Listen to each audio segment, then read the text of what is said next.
Hey, what's going on, guys? It's Andre here with Gila Monster Motorsports.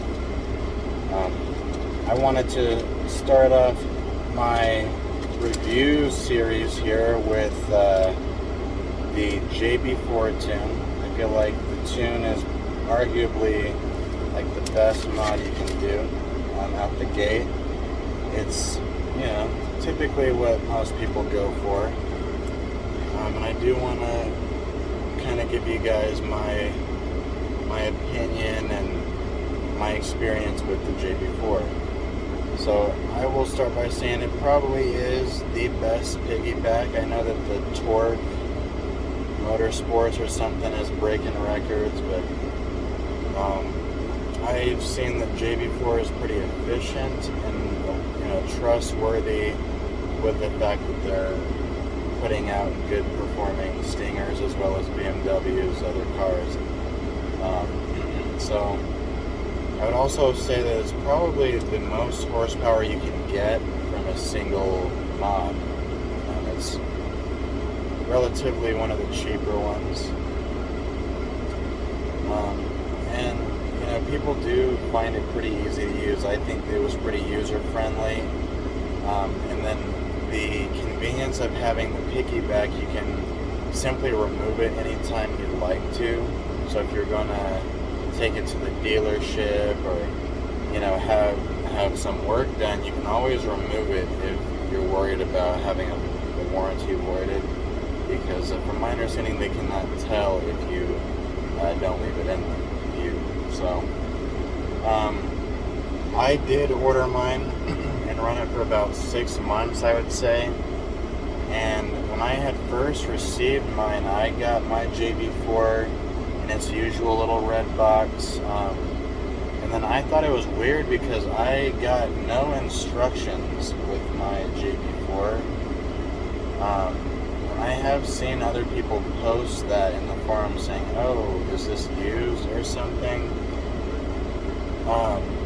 So I'm not sure if it doesn't come with the instructions typically or what, but I did have to kind of look up how to install it. And 6 to 8 months ago, there really weren't a lot of tutorials on YouTube. I've seen one more recently. I didn't even watch it all the way through, but I'd like to see if it was good. But the ones at the time were there was not a lot of them, and there was not one that started from beginning to end that was very thorough. So I did have to email Terry Berger, the Berger Motorsports guy, and he did send me some links to videos of him actually setting one up.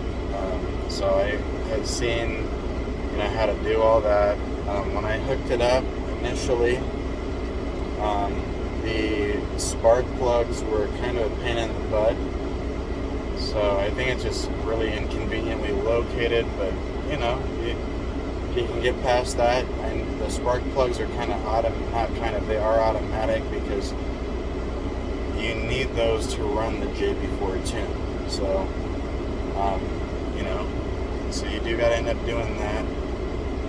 And then once you get that done, you got to make sure that you run the OBD cable. The wire that hooks up inside the cabin is kind of fed through the firewall, so it is able to meet the actual tune box, which is in the engine bay. So it's connected with just a simple wire. So both of those tasks are not the easiest, but again, you might find it easier than I did. Now make sure that if you are getting this, you're attaching your Bluetooth piece with the screws, if it isn't obvious. And I would highly recommend getting the Bluetooth piece. I know it gives you an option, it's like a $150 piece or something, but I wouldn't want to connect it to a laptop or computer or anything. I would much rather just use a mobile device like a cell phone or something with internet access and just connect to the Bluetooth piece and just control it from that mobile device. I think that's just a lot easier route. One thing that they do not tell you, I don't know if this applies to using the computers or laptops, but when you get the mobile app, you do have to pay like $60, $65 for that app. So that is something that I did not know until I had the JB4 already. And then I was only running Maps 1 and then a little bit of Map 2.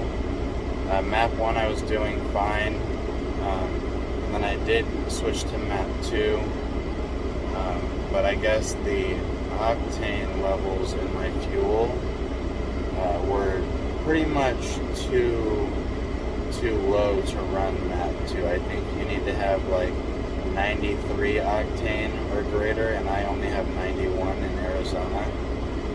So that limited me to Map 1, because I did not want to run the car on Map 2 if the logs said that I had timing issues. So I just kept it on Map 1. That's also something that I don't think the 450 kit explains, the JB4 450 kit. If you buy that, it comes with the intake, spark plugs, and the tune, but you are going to need to be able to run Map 2, which requires the 93 octane. I personally don't run octane boosters or anything like that in my Stinger, so I mean, it's really up to you. But that's just something to be aware of. If you're expecting 450, just go into that knowing that you need the proper fuel. And again, I've gotten 400 horsepower to the wheel, 444 torque, and that was based on me having the full bolt-on setup, right? And I did do a baseline run, and I was at 365 to the wheels, which I know sounds like the stock number, but that's to the wheels, not crank. So I was 365 to the wheels, and with the Map 1 tune, I went up to 402 to the wheel. So there's definitely a gain even with the base tune, which is great. Now, things I did not really like, I did not really like having the box. I've had a tune for like older cars before that I would do myself, and then you'd connect it to the OBD, change it on the computer, and then you could unhook it and it would still be good to go. But I guess with the JB4, you're obligated to have that wire sticking out of the OBD all the time, and then also having that box in the engine bay, which there are some clean setups. There are some ways to do it, make it look good, secure, but I live in Arizona where it gets extremely hot, so I get a little bit nervous having a computer motherboard, like a chip under my hood that could just get really hot, that's in control of, the brain of the car. And I just don't like having the wire, like popping the hood and stuff. If it doesn't look good, it's not gonna look good to others, Also, when I did originally receive my JB4 box, I did actually receive an outdated one for whatever reason. So I did hook everything up, and I went on the forums, everyone talked trash about me, saying I was doing it wrong, blah blah blah. And when I spoke to Terry Berger, which if you ever have issues with your JB4, I just recommend speaking to Terry Berger. The people on the forums are just clowns. But anyways, I won't say they're all clowns, but you get about 1 to 2 good answers and about 15 just memes or something stupid. But if you speak to him, he'll help you get through it. But if you speak to Terry Berger, he'll help you get through it. But again, I did receive the wrong box with no instructions, and again, there was a lot of information that I did not know going into this, so I did want, to be informative. This is problems that I'm sure I'm not the only one that has faced then. But ultimately, once it's all installed and it's hooked up, it does work. The product does work. It's not necessarily for me. I don't really like having that kind of a setup, but again, it does work, and it is relatively affordable, and it's a good way to keep the warranty. So there is that. But just know that I have had somewhat interesting experiences, and it does seem like I would recommend the product, but just be aware. You gotta know what you're doing as far as installation. You gotta be communicating with Terry Berger as far as getting your logs in, so that way your car is running properly. And then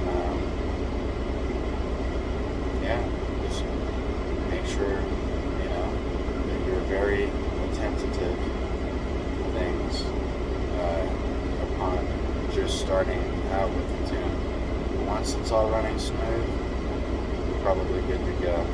But stay tuned for my dyno tune video. I'm going to need to drive a little bit more with it, have a little bit more fun with it. And then I am going to get the dyno numbers posted probably before the review. And so yeah, stay tuned for that. Hit the like button if you found this informative or useful. If you want to see more, go ahead and subscribe. Thank you all. Have a good one.